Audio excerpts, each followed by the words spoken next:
이제 우리 하나님 말씀은 구약 성경 아모스 7장 7절부터 9절인데 구약 1280페이지에 있습니다. 오늘도 다 자리에서 일어나셔서 구약 성경 아모스 1280페이지 아모스 7장 7절부터 9절까지 세 구절이니까요, 한 목소리로 합심해서 같이 읽도록 하겠습니다. 7장 7절 같이 읽겠습니다. 또 내게 보이신 것이 이러하니라. 다림줄을 가지고 쌓은 담 곁에 주께서 손에 다림줄을 잡고 서셨더니 여호와께서 내게 이르시되 아모스야, 내가 무엇을 보느냐? 내가 대답하되 다림줄이니이다. 주께서 이르시되 내가 다림줄을 내 백성 이스라엘 가운데 두고 다시는 용서하지 아니하리니 이삭의 산당들이 황폐되며 이스라엘의 성소들이 파괴될 것이라. 내가 일어나 칼로 여로보암의 집을 치리라 하시니라. 아멘. 네, 자리에 앉아주시기를 바랍니다. 제가 오늘 이 본문 말씀을 이제 묵상을 하다가, 그리고 또 이제 연말이 되니까요, 한국에 있는 너무 가슴 아픈 이런 일들, 이런 상황, 또 한국교회를 보면서 묵상을 하다가 예전에 옥하는 목사님이 쓰신 책입니다. 평신도를 깨운다라는 이 책이 생각이 났는데요. 왜냐 하니까 그 책에 보면은 목사님께서 전 아픈 마음으로 이제 한국교회의 그 연약한 부분을 지적하시는데, 그것을 삼허 현상, 이것을 가지고 지적을 그 책에서 하셨습니다. 그 생각이 제가 떠올려졌습니다. 삼허 현상이 뭔가 하니까 한번 내용을 들어보십시오. 책 내용입니다. 양적 성장에만 급급한 나머지 우리가 자초한 후유증 가운데는 삼허 현상이라 이름 붙일 수 있는 문제가 가장 심각하다고 생각된다. 무엇이 삼허 현상인가? 허수, 허세, 허상, 이 세 가지를 삼허 현상으로 그렇게 설명을 하셨는데요, 각각의 이제 그 내용을 한번 들어보시기 바랍니다. 먼저 허수, 이렇게 설명하십니다. 허수는 한국교회가 그동안 통계에 대해 통탄할 정도로 정직하지 못하였다는 것을 지적하는 말이다. 교회의 교인 수 등 중요한 통계치는 2배, 3배로 과장해도 부끄러워하지 않는 것 같다. 그래서 이게 허수로 한국교회에 고쳐야 될 부분을 점검해 주셨고요. 또 하나 이제 두 번째가 허세, 이 내용도 들어보십시오. 사회 각 분야마다 교회 다니는 사람들은 많은데 비해 그 영향력이 미미한 것을 가리키는 말이다. 모 신문 기사에 의하면 93년부터 97년까지 장 차관으로 임명된 인사들 중에서 기독교 신자의 비율이 67.8%에 이를 정도로 대단했다. 그럼에도 불구하고 이 사회는 정신적으로, 도덕적으로, 심지어 시민 질서에 이르기까지 점점 악화 일로를 걷고 있다. 안타깝게도 큼직한 스캔들에는 장로나 집사라는 직함을 가진 인사들이 자주 거론되고 있다. 이것이 무엇을 말하고 있는가? 한국 교회가 사회에서 재구실을 잘 못하고 있다는 사실을 지적하는 것이다. 믿는 사람이 있어도 소금의 맛을 내지 못하면 그것은 허세에 지나지 않는다. 이렇게 허세를 설명했고요. 그 다음에 이제 세 번째로 허상입니다. 한국 교회에 몸 담고 있는 대부분의 평신도가 신앙과 삶을 일치시키지 못해 불신자와 그 차별성을 보이는 데 실패하고 있는 현상을 가리키는 말이다. 기독교의 생명은 신앙이 인격과 삶을 변화시키는 데 있다. 그래서 믿는다는 것은 곧 바로 행하는 것을 의미한다. 이거를 놓치고 있어서 허상이라고 그렇게 설명을 하는 겁니다. 그래서 저는 지난 한 주 동안에 이 삼허, 허수, 허세, 허상을 놓고 참 목사님이 이 말씀을 주신 게 이게 뭐 20, 30년 그 이전에 주신 말씀인데 오늘 이 시대를 보면은 이게 나아지고 있는 것 같지가 않습니다. 이 세 가지를 설명하시는 그 책에서 마지막 결론을 이렇게 쓰셨더라고요. 맛을 잃은 소금이 사람들의 발에 짓밟히듯이 이제는 교회가 점점 사람들의 비판에 관역이 되고 있는 것 같다. 오늘 저는 본문 말씀을 묵상하면서 현실적인 한국 교회를 되돌아보고 점검하다가 이 삼허 현상이 생각이 났는데요. 사실 오늘 본문의 배경인 이 아모스서의 그 시대적인 배경이 주전 8세기인데요. 그 상황을 쭉 제가 자료를 보니까 이게 딱 옥 목사님이 지적하시는 오늘 이 시대에 참 너무나 가슴 아픈 이 사회적인 현상, 또 교회의 연약한 부분, 이거랑 너무 일치하는 겁니다. 사실 겉으로 보기에 본문을 배경으로 하는 주전 8세기는 평화와 번영의 시기였습니다. 이스라엘을 위협하는 외세의 공격도 거의 없었고, 이런 안정적인 상황을 바탕으로 상업과 무역을 장려해서 경제적으로만 보면은 황금기였습니다. 부를 누리던 시기였습니다. 근데 참 인간의 죄성이라는 게 이렇게 부를 누리는 번영기가 오면은 너도 잘 살고 나도 잘 살고 다 함께 잘 사는 이런 것들을 모색하지를 못하고, 꼭 이런 부와 번영의 시기에는 나타나는 게 불균형, 분배의 불균형. 그래서 나오는 게 뭡니까? 전 세계적으로 예외가 없습니다. 빈부격차. 이 시대도 똑같았습니다. 부를 축적하는 과정에서 대지주가 나타나고 큰 부자들이 생기고, 그리고는 이 돈과 관련한 부정부패가 끊이지 않던 그런 시대적 배경을 오늘 본문은 가지고 있습니다.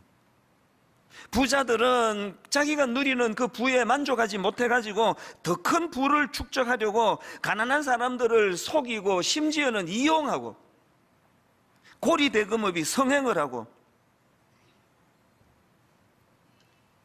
그 자료에 보면은요, 심지어 이 재판관을 매수하는 일까지도 빈번히 일어났다. 우리말에도 참 가슴 아픈 그런 그 비아냥 그림과 같은 말들이 떠돌았지 않습니까? 지금도 마찬가지고요.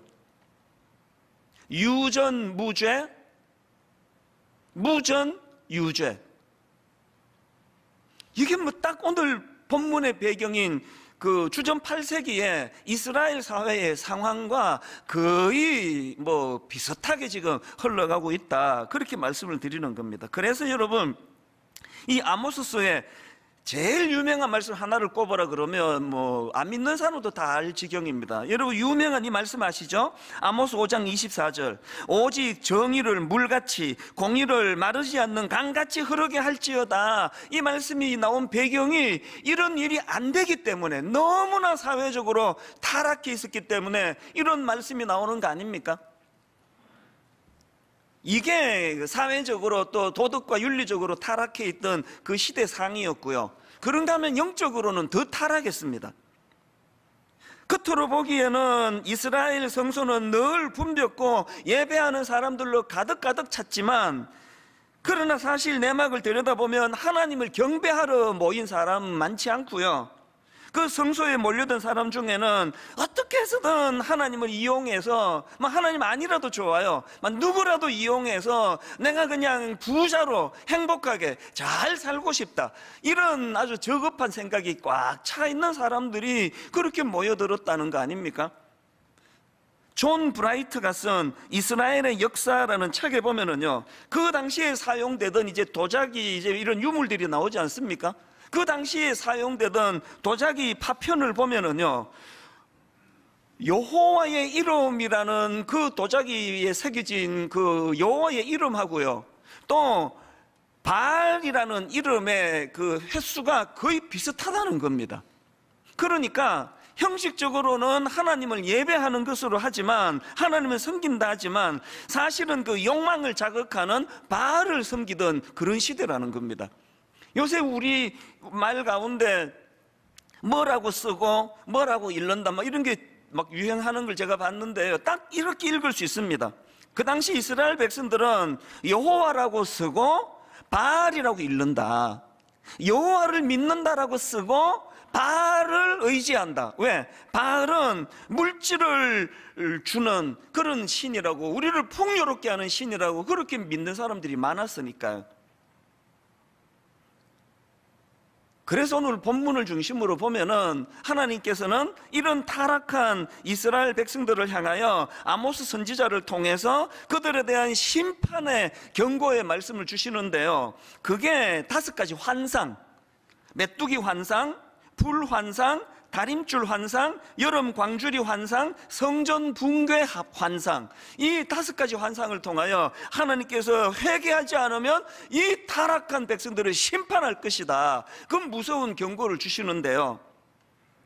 오늘 우리가 살펴볼 그 3번째 환상인데요, 오늘 우리가 살펴볼 환상은 다림줄 환상입니다. 그 내용이 본문 아모스 7장 7절과 8절에 나옵니다. 먼저 7절을 보십시오. 또 내게 보이신 것이 이러하니라. 다림줄을 가지고 쌓은 담 곁에 주께서 손에 다림줄을 잡고 서셨더니, 그 다음 8절도 보십시오. 여호와께서 이르시되 아모스야, 내가 무엇을 보느냐? 내가 대답하되 다림줄이니이다. 주께서 이르시되 내가 다림줄을 내 백성 이스라엘 가운데 두고 다시는 용서하지 않으리니. 여러분, 이 말씀에서 우리는 무서운 2가지 사실을 아셔야 됩니다. 한 가지 사실이 뭡니까? 오늘도 하나님은 하나님의 기준을 갖고 계시다는 거예요. 7절이 그 내용 아닙니까? 주께서 손에 다림줄을 잡고 서셨더니. 그런가 하면 이 본문에서 우리가 기억해야 될 2번째 중요한 사실이 뭐냐? 하나님께서는 그 하나님의 다림줄을 기준으로 해서 우리를 심판하신다는 겁니다. 8절의 이 후반부 잊으시면 안 됩니다. 내가 다림줄을 내 백성 이스라엘 가운데 두고 다시는 용서하지 않으리니. 하나님의 다림줄을 가지고 재보니까, 여러분 다림줄 다 아시죠? 제가 어릴 때 이걸 봤는데요, 밑에 이제 무거운 쇠 줄을 달아놓고 줄을 가지고 이제 건축하시는 분들이요, 이제 이게 똑바로 잘 돼 있는가를 측정할 때 이 다림줄을 쓰더. 이제 기억에, 어렴풋한 기억에 담을 쌓으시는 그 분들이 이제 벽돌을 쌓고는 중간중간 다림줄로 이게 지금 삐뚤빼뚤하지 않은지 이거를 점검하는 게, 이게 다림줄이에요. 하나님께서는 우리를 판단하시고 평가하시는 기준이 있으세요. 그리고 그 기준으로 이스라엘 백성들을 재보니까 이게 집으로 말하면 이게 완전히 붕괴 직전이다. 이거 내가 용서하지 않겠다. 저는 이런 두려운 마음을 가져요. 너무나 지금 한국 사회와 한국 교회가 이 주전 8세기와 비슷한 양상을 보이고 있는데, 오늘 하나님의 다림줄로 분당 우리 교회를 재본다 하셨을 때 하나님의 마음에 이거 용서할 수 없는 일이다, 이게 집으로 치면 이게 붕괴되기 직전이다, 그런 탄식의 말씀이 들려지지는 않을까. 오늘 이 시대를 보면서 그게 두려운 거예요. 이사야 28장 17절에도 보니까 나는 정의를 청량줄로 삼고 공의를 저울줄로 삼으니. 이 하나님의 다림줄을 묵상하다가 보니까요, 이 하나님의 다림줄과 관련해서 보니까 이 세상 사람들은 딱 3부류로 나누어지는 겁니다. 첫 번째 부류는 어떤 사람일까요? 다림줄이라는 기준이 없는 인생이 있습니다. 교회 다닌다고 다 다림줄이 있는 거 아닙니다. 교회는 다니는데 삶의 기준이 없어요. 그래서 이거 뭐 딱 시편 1편에 나오는 그 바람에 나는 겨와 같은 인생. 여러분, 바람에 흔들리는 그 조그만한 그 겨가 기준이 있습니까? 없습니다. 그냥 부는 대로 돌아다니는 거 아닙니까? 몇 년 전만 해도 상상할 수 없는 시대적인 타락이, 저는 그 주말 연속극을 어제 보다가 딴 데로 돌려버렸습니다. 아니, 무슨 가족이 보는 주말 연속극에 그 20대 애들이 우리 같이 살래? 동거하는 거 나오고, 말도 되지도 않는 이런 걸로 막 그냥 남자 좋아한다고 그 집으로 그냥 쳐들어가서 같이 살자 그러고. 제가 이 시대가 너무 타락했다고 보는 게요, 옛날 같으면 그거 도저히 폐지됐습니다. 이 어린 청소년들에게 도대체 이게, 그 아이들 보는 시간에 이게 뭐냐고. 글쎄 뭐 확인 안 해봐서 모르겠는데요, 막 악플이 쏟아지고 이런 거 하지 마라 그러고 항의하고 그렇게 하는지 모르겠습니다. 그러니까 여러분, 이 기준이 없으면요, 우리 모두가 다 그렇게 흔들리며 그렇게 놀아나며 사는 거 아닙니까? 기준이 없는 사람이 있습니다. 그런가 하면 2번째 부류의 사람은요, 자기 나름대로의 다림줄이 있기는 있는데 그 다림줄이 자기가 만든 다림줄이에요. 요한계시록 3장에 나오는 라오디게아 교회를 향한 주님의 경고를 보면 바로 그 말씀입니다. 자, 계시록 3장 17절. 너가 말하기를 나는 부자라 부유하여 부족한 것이 없다 하나. 지금 이 라오디게아 교회 사람들이 다림줄이 있는데요, 자기가 만든 다림줄이에요. 자기 기준으로 보니까 아니 교회가 헌금도 많이 나오고, 아니 코로나에 막 사람도 이렇게 많이 나오고, 아니 내 지금 막 이 유튜브 설교를 얼마나 많이 듣는지 아느냐고, 우리 교회는 부자라고, 우리 교회는 문제가 없다고, 그렇게 자기 기준으로 평가를 하는데, 하나님이 뭐라 말씀하십니까? 주님께서 3장 17절 다시 보십시오. 너가 말하기를 나는 부자라 부유하여 부족한 것이 없다 하나 너의 곤고한 것과 가련한 것과 가난한 것과 눈먼 것과 벌거벗은 것을 알지 못하는도다. 그래서 주님이 이 교회에 눈물로 권고하는 게 뭡니까? 안약을 사서 좀 발라라. 무슨 뜻입니까? 하나님의 다림줄이 있다는 걸 좀 알아야 된다, 그 말씀 아닙니까? 마태복음 7장 22절도 똑같습니다. 그날에 많은 사람이 나더러 이르되 주여 주여 우리가 주의 이름으로 선지자 노릇하며 주의 이름으로 귀신을 쫓아내며 주의 이름으로 많은 권능을 행하지 아니하였나이까. 자기 기준, 자기 다림줄로 보니까 막 대단한 신앙인이에요. 이거 뭐 천국 중에도 막 그냥 막 노른자위를 줄 거다, 천국이 아파트면 로얄층을 줄 거다, 뭐 자기 기준으로 막 대단한 긍지가 있는데, 그를 향한 주님의 기준을 한번 보시겠습니까? 그 다음 23절. 그때에 내가 그들에게 밝히 말하되 내가 너희를 도무지 알지 못하니, 내가 너희를 도무지 알지 못하니. 그 다음 그 주님의 다림줄로의 심판을 보십시오. 불법을 행하는 자들아 내게서 떠나가라. 차라리요, 기준이 없는 사람은 희망이라도 있어요. 깨닫고 만들면 되니까. 그런데 난 기준이 있어, 난 다림줄이 있어. 제가 목회 31년 동안 설교하면서 깨달은 게 있는데요, 사람들 진짜 안 바뀝니다. 설교 한 편 듣고 회개하는 일이 일어나면 그건 기적이에요. 왜 안 바뀔까요? 이미 다 다림줄이 있어서 그래요. 오히려 자기 다림줄로 설교를 저을 줄 아는 거 아닙니까? 에이, 오늘의 설교는 좀 아닌 것 같은데, 아이 그 옆에 교회를 갈 건데. 절대로 안 바뀝니다. 왜? 이미 다 다림줄이 있어서 그래요. 매 예배 때마다 여러분, 내 다림줄이 어떤 다림줄인지를 점검하셔야 됩니다. 그게 이제 세 번째 부류의 사람들의 좋은 점인데요, 세 번째 부류에 어떤 사람이 있느냐, 오늘 본문의 아모스 선지자처럼요, 하나님의 다림줄을 보며 사는 사람이 있습니다. 본문 7절 아까 읽어드렸잖아요. 또 내게 보이신 것이 이러하니라. 다림줄을 가지고 쌓은 담 곁에 주께서 손에 다림줄을 잡고 서셨더니. 사랑하는 성도 여러분, 짧게 자기를 한번 돌아보세요. 여러분, 첫째에 해당됩니까? 둘째에 해당됩니까? 셋째에 해당됩니까? 모두가 다 셋째라고 말씀하시죠. 오늘 성령님이 영안을 열어주셔서 내가 셋째인 줄 알았는데, 나는 아모스 쪽인 줄 알았는데, 나는 하나님의 다림줄을 기준으로 산 줄 알았는데, 이게 내가 만든. 그래서 제가 어느 글에 보니까요, 그 비행기를 조종하는 조종사들이 계속해서 반복 교육을 받는데, 그게 뭐냐 하니까요, 자기 느낌으로 비행하지 말고 계기판의 지시대로 하는 비행 훈련을 한대요. 초보 비행사들은 절대로 자기 느낌으로 안 해요. 철저하게 계기판을 의지합니다. 이제 한 10년, 20년 관록 생기고, 여러분 이거 목회도 마찬가지고 신앙생활도 똑같습니다. 오래 예수 믿은 분, 저 같은 목회자들 언제 보면은 자기 다림줄을 의지하고 있네요. 그래서 항상 성령의 은혜를 의지하고 늘 기도하면서, 하나님, 아모스가 보았던 주께서 손에 다림줄을 잡고 서셨더니. 저는 이 아모스를 읽으면서 참그 하나님의 마음이 많이 와닿았습니다. 보통 그 아모스서의 가장 대표적인 말씀이 뭐냐 그러면, 보통은 이렇게 말씀하세요. 그거 아까 목사님 읽으셨던 아모스 5장 24절입니다. 오직 정의를 물같이 공의를 마르지 않는 강같이 흐르게 할지어다. 이게 아모스서의 대표 구절입니다. 그렇게 생각하시는데요, 저는 그렇게 생각하지 않습니다. 아모스의 대표 구절은요, 아모스 5장 4절입니다.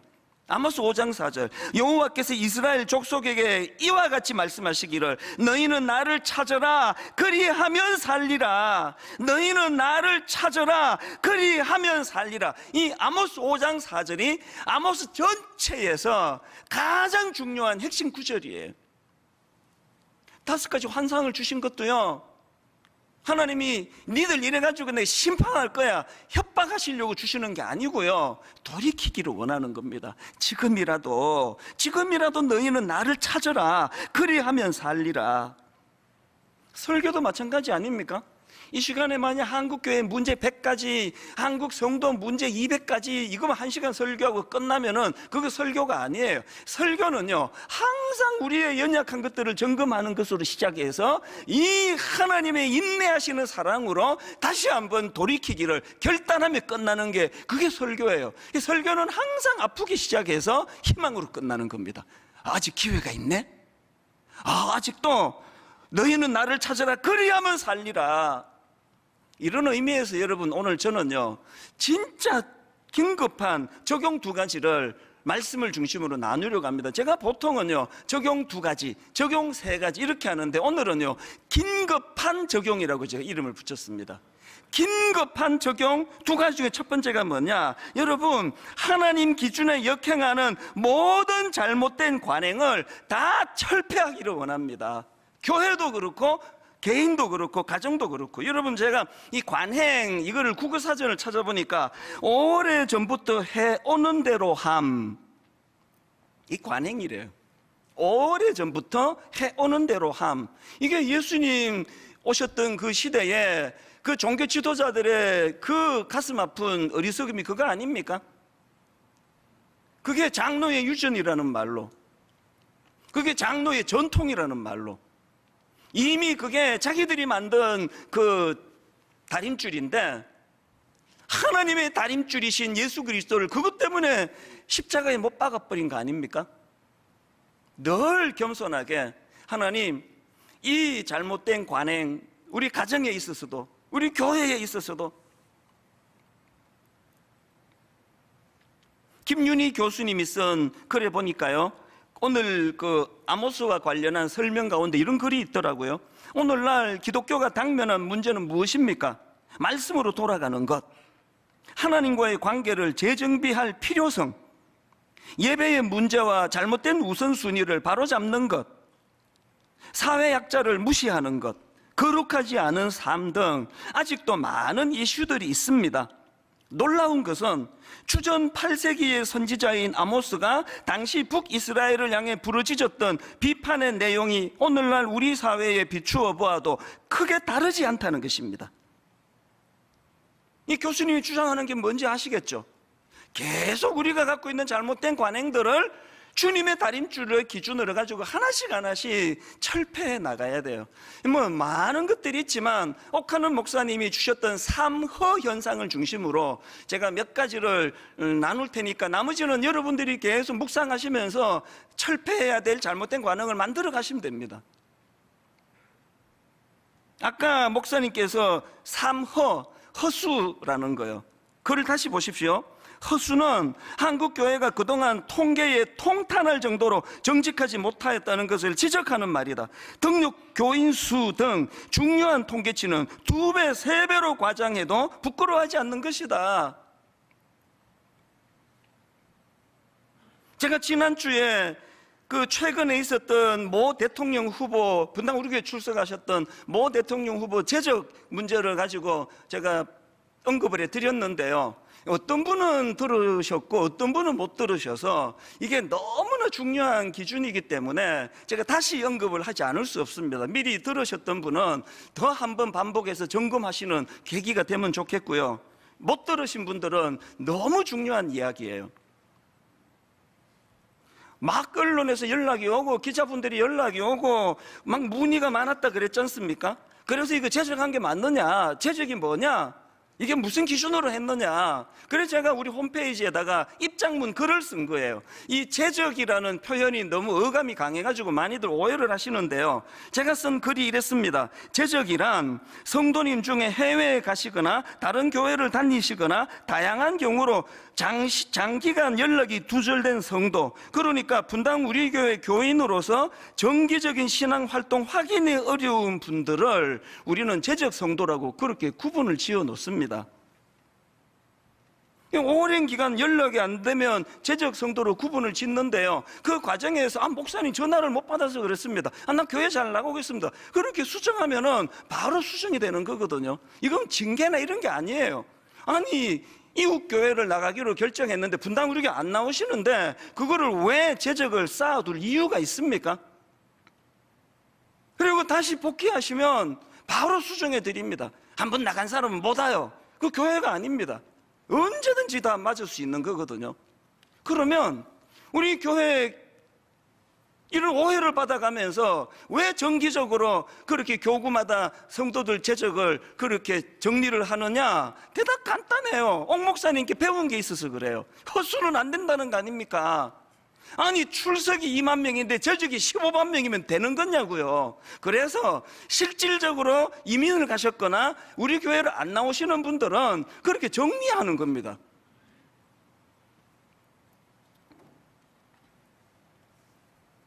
지난주 말씀드렸잖아요. 기준이라는 거는 모든 사람에게 똑같이 적용이 돼야지, 막 유명한 연예인이라 유명한 정치 가시면은 막 한 10년 잡아드리고 9년 안 나와도 잡아드리고, 뭐 평범한 사람들은 막 칼같이 잣대를 지키고, 그런 고무줄 잣대는요 하나님의 다림줄이 아닙니다. 누구에게나 똑같이 절차가 똑같도록. 그래서 오해를 받는 거죠. 두 번째, 허세 설명을 다시 들어보십시오. 사회 각 분야마다 교회 다니는 사람들은 많은데 비해 그 영향력이 미미한 것을 가리키는 말이다. 1000만 성도라고 자랑 더 이상 안 하시죠? 요새는 1000만이면 무슨 소용입니까? 여러분, 장차관 중에서 기독교 신자가 67.8%면 무슨 소용입니까? 영향력이 없는데. 이 허세예요, 허세. 내막은 하나도 능력이 없으면서 이게 허세. 그리고 세 번째로 허상. 한국 교회에 몸담고 있는 대부분의 평신도가 신앙과 삶을 일치시키지 못해 불신자와 그 차별성을 보이는데 실패하고 있는 현상을 허상이라고 한다. 이게 개인의 문제만 아닙니까? 오늘 여러분, 교회가 조직적으로 공동체로서 진짜 세상의 공동체와 다른 거룩이 있습니까? 적어도 교회가 이야기하는 거는 그 믿어줘야 돼. 교회는 거짓말 안 해. 이거 실패했는데 이게 어떻게 이게 정상적이냐고요. 지난주에 이게 들으신 분 계시죠? 제가 참 아끼던 청년이 이제 세월이 지나가지고 대학 교수가 됐는데요. 이분이 모 대학의 겸임 교수로 재직하다가 이번에 전임 교수로 이제 전환이 됐는데 이건 너무 기쁜 일 아닙니까? 제가 그 형제의 믿음을 알아요. 정직한 분이에요. 근데 이분이 이제 저한테 뭘 요청을 했느냐? 자기가 재직하고 있는 그 대학교가 이게 미션 스쿨이기 때문에 자기가 출석하는 교회에 담임 목사 추천서가 필요하다는 거예요. 뭐 성도 숫자가 많으니까 저는 이 사람이 딴 교회로 가서 섬긴다는 건 들었지만 그래도 뭐 이후에 어떻게 되는지 모르는데 부탁을 하니까 흔쾌히 당연히 내가 써야지, 내가 담임 목사인데. 그리고 그 교적 사항을 보니까 제적 성도인 거예요. 제가 이 독실한 크리스찬을 알거든요. 간단하게 써주면 되거든요. 너무 미안한 마음으로 썼습니다. 제적 성도로 나와 있어서 내가 추천해 드릴 수가 없습니다. 그랬더니 이분이 바로 연락이 왔어요. 목사님 고맙습니다. 이렇게 연락이 왔습니다. 아니, 이거 추천서 써줄 때 하는 말 아닙니까? 거기다가 몇 줄 더 부연 설명을 썼더라. 그때가 마침 이제 그 코로나 뭐 어느 교회 뭐 그게 툭 튀어나온 뭐 실수였겠죠.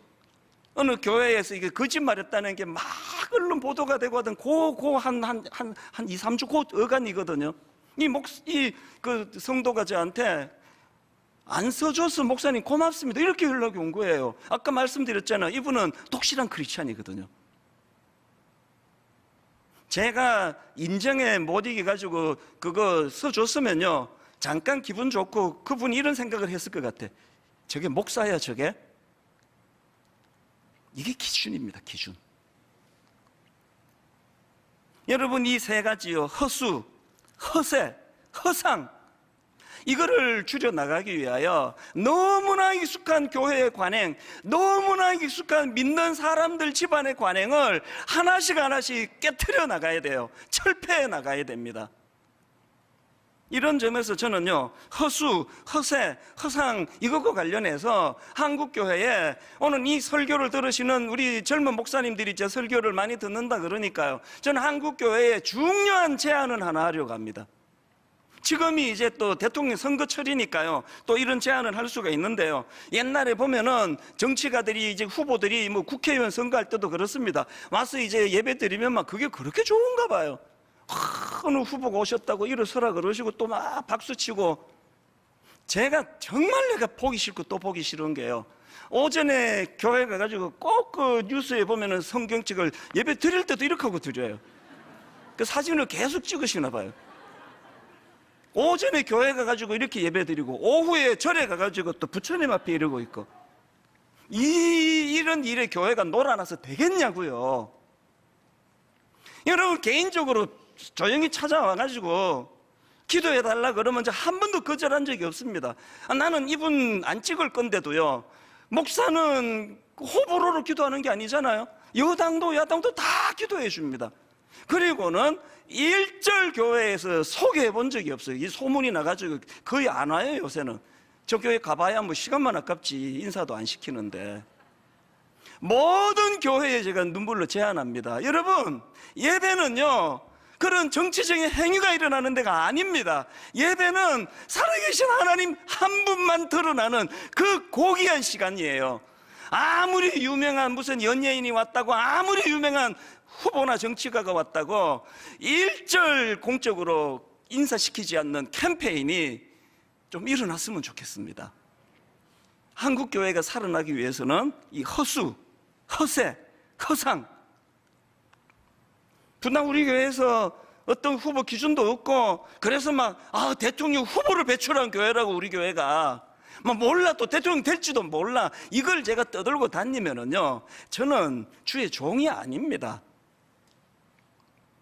교회는 1번 찍으라, 이번에 2번 찍어야 된다, 이거 알려주는 데가 아니고요, 교회는요 성경적인 가치관을 전하는 교회예요.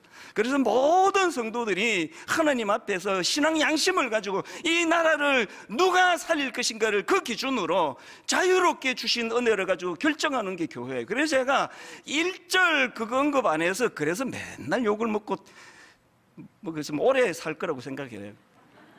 오늘 여러분 교회가 이런 데 흔들리지 아니하고 이런 기준이 아니하고 오직 우리의 기준은 하나님의 다림줄, 하나님의 다림줄이 우리의 기준이고, 사람을 두려워하는 것이 아니라, 말은 이렇게 해도 인간인데 제가 뭐 완벽하겠습니까?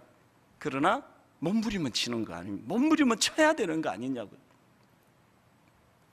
두 번째로요, 이렇게 잘못된 관행을 하나씩 고쳐나가는 게 긴급한 첫 번째 대안이고, 두 번째 대안이 뭐냐?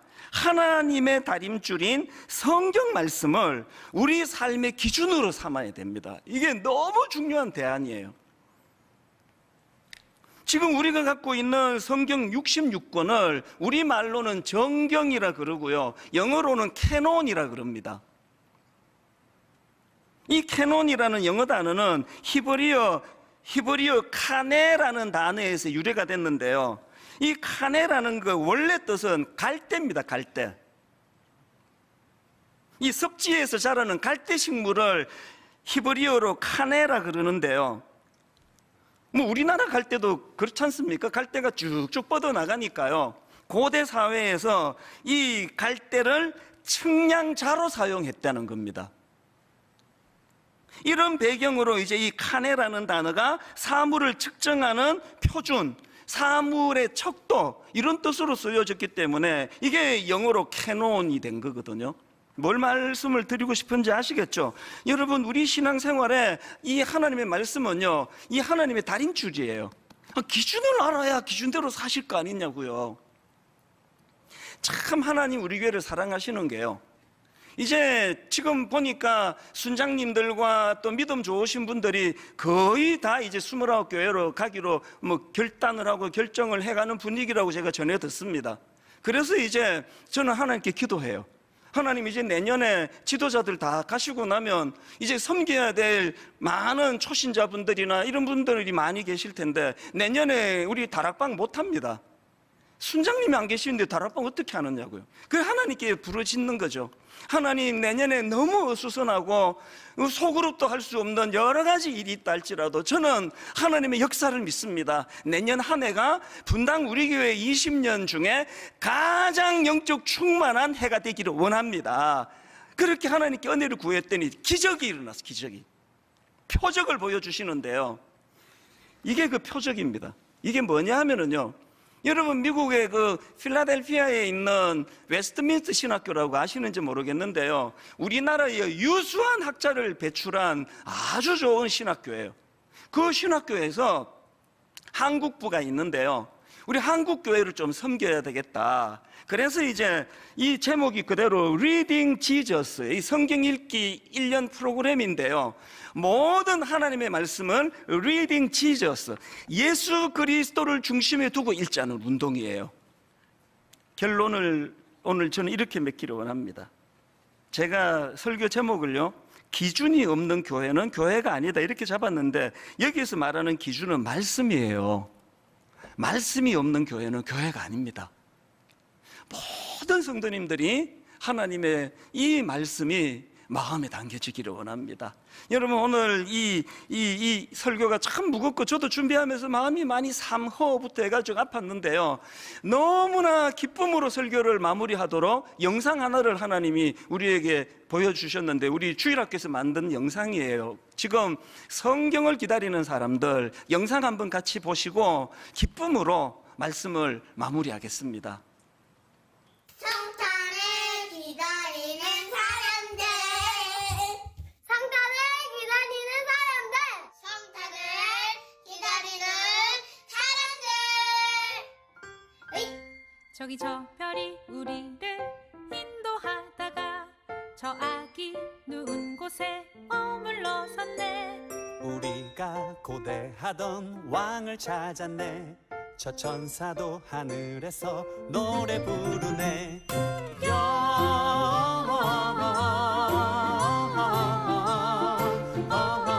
영광을 높이 계신 주. 아원아, 크리스마스가 어떤 날이야? 예수님 생일. 아원이 예수님한테 하고 싶은 말 있어? 네. 뭐야? 그게 말이죠, 엄마. 밭을 길어서 대장님한테 보여줄 거예요. 뭘? 예수님한테 이렇게 거예요. 그게 뭐예요? 이거요. 예수님 사랑해요. 나는 황금을, 나는 몰약을, 나는 유향을 드려. 저 아기 메시아께 경배하리라.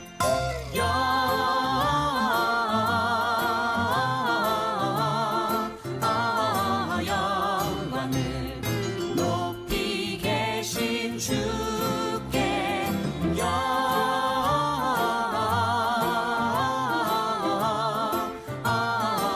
영광을 높이 계신 주님께.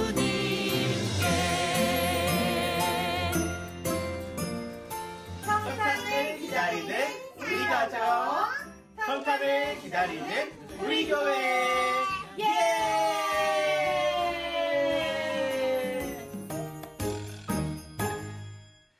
참 말씀을 준비하면서 오늘 현실의 사회와 교회를 보면 마음이 무겁고 답답한 한 주를 보냈는데, 저 꼬맹이들의 저 아름다운 성탄을 기다리는 사람들 외치는 걸 보면서 회복이 됐습니다.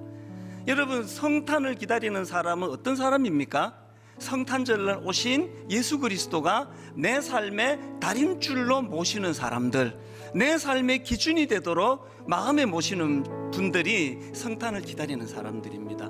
오늘 이 설교를 기억하시면서 우리 찬송가 122장입니다. 참 반가운 성도여 다 이리 와서 베들레헴 성 안에 가봅시다. 왜 갑니까? 저 구유에 누이신 아기를 보고 엎드려 절하세, 엎드려 절하세, 엎드려 절하세, 주님 구세주 나셨음을 찬양합니다. 우리 가사를 기억하고 우리 마음의 다림줄을 회복하기 위하여 하나님 앞에 손뼉치면서 기뻐하며 찬양합니다.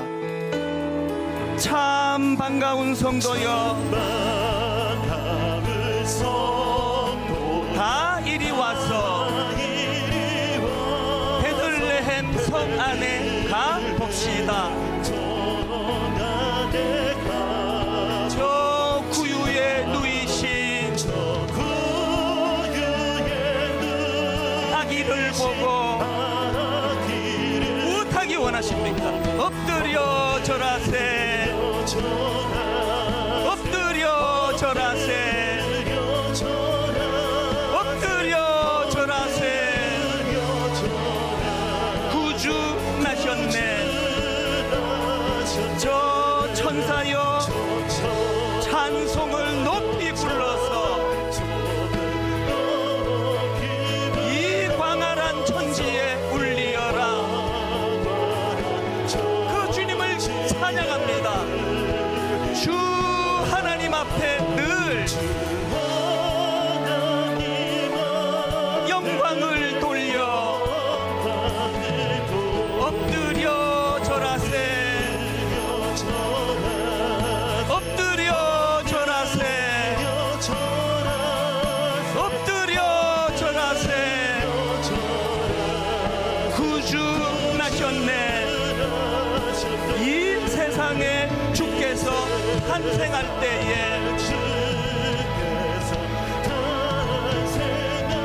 참 신과 참 사람이 되시려고 저 동정녀 몸에서 낫시었으니 그 주님 앞에 엎드려 절하세, 엎드려 절하세, 엎드려 절하세. 구주 나셨네. 다 자리에서 일어나셔서 여호와의 말씀이 육신을 입어 육신 날 구원할 구주가 되셨도다. 구주가 돼 늘 감사한 찬송을 주 앞에 드려 그 주님 앞에 엎드려 절하세, 엎드려 절하세, 엎드려 절하세. 구주 나셨네. 딱 한 가지 놓고 기도합니다. 아버지, 내 삶에 기준이 있기를 원합니다. 아버지, 내 삶에 그 아모스가 보았던 것처럼 여호와의 다림줄이 내 삶을 견인하는 은혜의 기준이 되기 원합니다. 우리 가정에, 자녀 교육에, 우리 부부간에 하나님 아버지 기준을 갖고 만들어 나가는 가정 되기 원합니다. 하나님, 분당 우리 교회와 이 땅의 모든 교회에, 모든 목회에 하나님의 기준이 세워지기 원합니다. 우리 한 목소리로 합심해서 같이 기도하시겠습니다. 살아계신 하나님 아버지, 오늘 아버지 말씀을 아버지 은혜로 받아들이기를 원합니다. 하나님 아버지, 나는 다림줄이 있다고, 나는 내 기준을 갖고 있다고 말하는데 하나님, 그것이 바로 내가 만든 기준이 되는 걸 알아. 하나님, 아지약을 사슬 발라라 주님 말씀하여 주실 때에 하나님의 기준을 다시 아버지 바라보기를 원합니다. 하나님의 다림줄을 바라보기 원합니다. 하나님의 그 다림줄을 내 삶에 아버지 두려움으로 받기를 원합니다. 하나님이시고 다림줄 기준을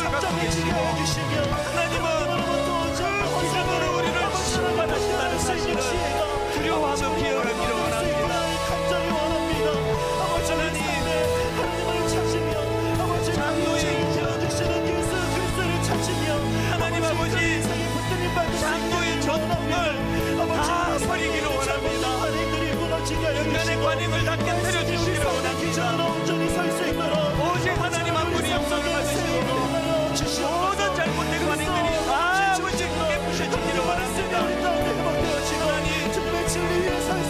하나님의 다림줄, 하나님의 잣대, 하나님의 기준이 성경 말씀을 늘 내 마음에 묵상해 놓고 되게 하여 주시옵소서.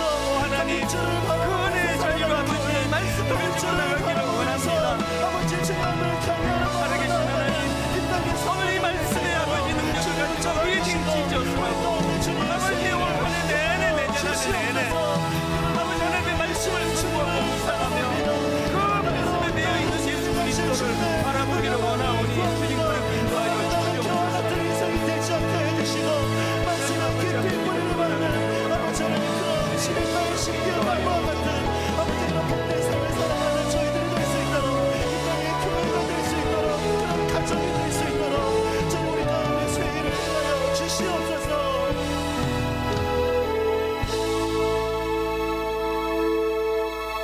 여호와께서 내게 이르시되 아모스야 너가 무엇을 보느냐?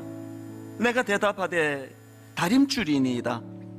주께서 이르시되 내가 다림줄을 내 백성 이스라엘 가운데 두고 다시는 용서하지 아니하리니.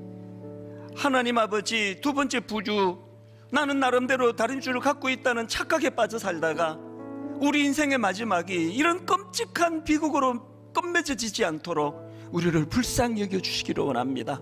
돌이키기를 원합니다. 목사인 말씀을 전하는 저부터가 하나님 오래 목회하면서 부시부식간에 생겨난 잘못된 저의 기준을 날마다 깨뜨려 주시고 나의 기준이 아니라 하나님의 기준, 하나님의 다림줄을 중심에 살며 나가기를 원합니다. 그래서 하나님, 내년에 1만 성도 파송 운동 이후로 분당 우리 교회와 수모로 모든 교회들이 Reading Jesus, 예수 그리스도를 중심으로 읽는 성경 말씀이 내 인생에 얼마나 놀라운 능력이 되는가를 내년 한 해 분당 우리 교회 20년 가장 부흥하는 한 해가 될 줄로 믿습니다.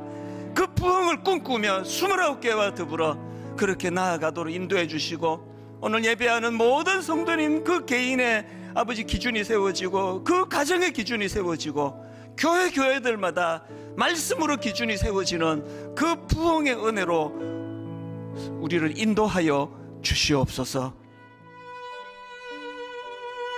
지금은 미디어 선교를 위한 헌금 시간입니다.